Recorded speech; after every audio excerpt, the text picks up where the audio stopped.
Imagine you are a child, sitting in a room with a single marshmallow. You are told you can eat it now, or if you wait 15 minutes, you can have two. This test isn't just about patience, it's a window into a specific cognitive skill, weighing a present desire against a future greater reward. It's about simulating a future that doesn't exist yet and acting accordingly. For decades, this kind of self-control was seen as a sophisticated, almost uniquely human trait.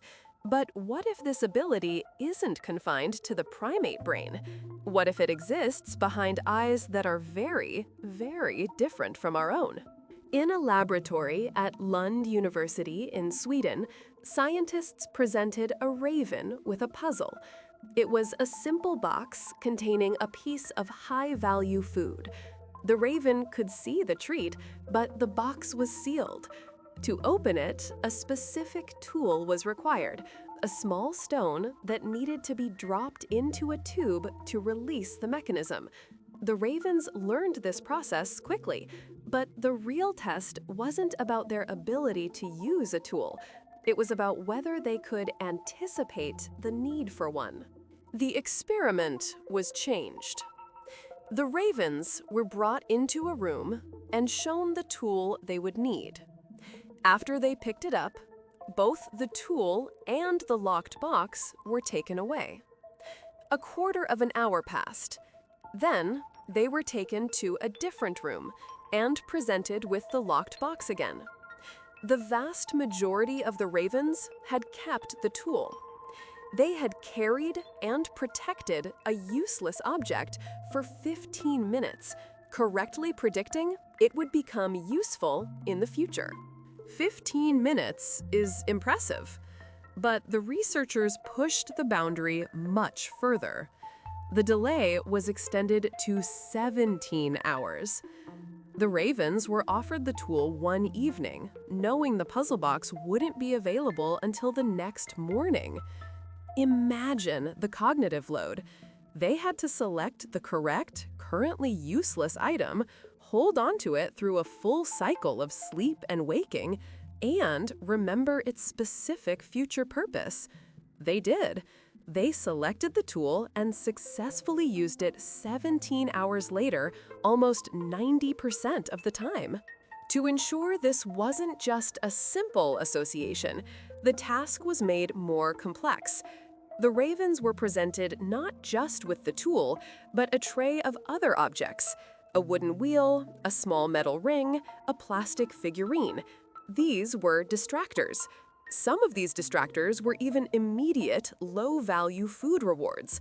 The birds had to make a choice: take the small snack now, or take the useless tool for a much bigger snack tomorrow. They consistently ignored the immediate gratification and selected the tool for the future. The next phase of the study explored something even more abstract than tool use. The ravens were taught to barter.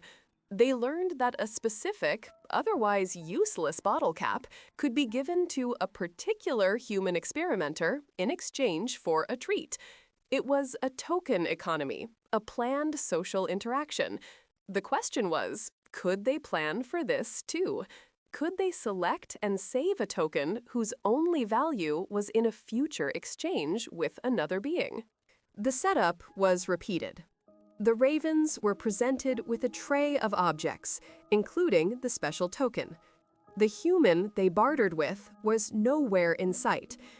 After they made their selection, they had to wait, again for 15 minutes, and again for 17 hours. Across that vast time gap, they selected and saved the token. They predicted not just the reappearance of an object, the box, but the reappearance of a specific person with whom they could trade. This is planning for a social event. This ability has a name: episodic future thinking. It's not just knowing that hunger will come. It is the capacity to mentally transport yourself into the future to pre-experience a specific event, like opening that box or trading that token. You feel the future before it happens. In humans, this is linked to the hippocampus, the same part of the brain responsible for forming long-term episodic memories of the past. It seems our ability to remember what happened is neurologically tied to our ability to imagine what will happen. And ravens, somehow, can do it too. What makes this finding so profound is how it stacks up against our closest relatives. Great apes, like chimpanzees and orangutans, can also plan. They can select tools for future use. However, the performance of these ravens, particularly in the bartering task and across a 17-hour delay, rivals and in some measures exceeds what has been documented in apes. A bird, separated from us by 300 million years of evolution, is demonstrating foresight on par with humanity's closest living relatives. This challenges the entire notion of a simple evolutionary ladder of intelligence. How is this possible? A bird brain looks nothing like a primate brain. They lack a neocortex, the wrinkled outer layer of the mammalian brain associated with higher-order thinking. For years, this was seen as a limiting factor, but we were looking at it the wrong way. The corvid brain's equivalent, the pallium, is smooth, but what it lacks in folds, it makes up for in density. The neurons are packed together far more tightly, allowing for incredibly efficient, rapid connections. It's a different architectural solution to the same problem of creating complex thought. This is a stunning example of convergent evolution. Just as wings evolved independently in bats, birds, and insects to solve the problem of flight, it seems that complex cognitive abilities, like future planning, have also evolved multiple times on different branches of the tree of life. The raven mind isn't a lesser version of a primate mind. It is a parallel intelligence, an entirely separate path that has led to a destination we once thought was exclusively our own. It implies that the principles of advanced cognition are not a fluke of primate evolution, but perhaps a more universal solution to certain environmental challenges. Why would a raven need such a powerful brain? Look at the challenges it faces. As scavengers and foragers, their food supply is unpredictable and ephemeral. A large carcass might provide a feast, but it will attract competitors and will not last long. This creates immense evolutionary pressure to solve problems of now versus later. Do you eat all you can now, or do you take pieces and hide them for later? This act of caching food is, in itself, a form of planning for the future. You are saving a resource in one location with the expectation that you will return to it when you are hungry later on. The ability to use tools, barter, and plan for 17 hours ahead might not be separate, isolated skills. They may be extensions of this core cognitive toolkit developed for caching.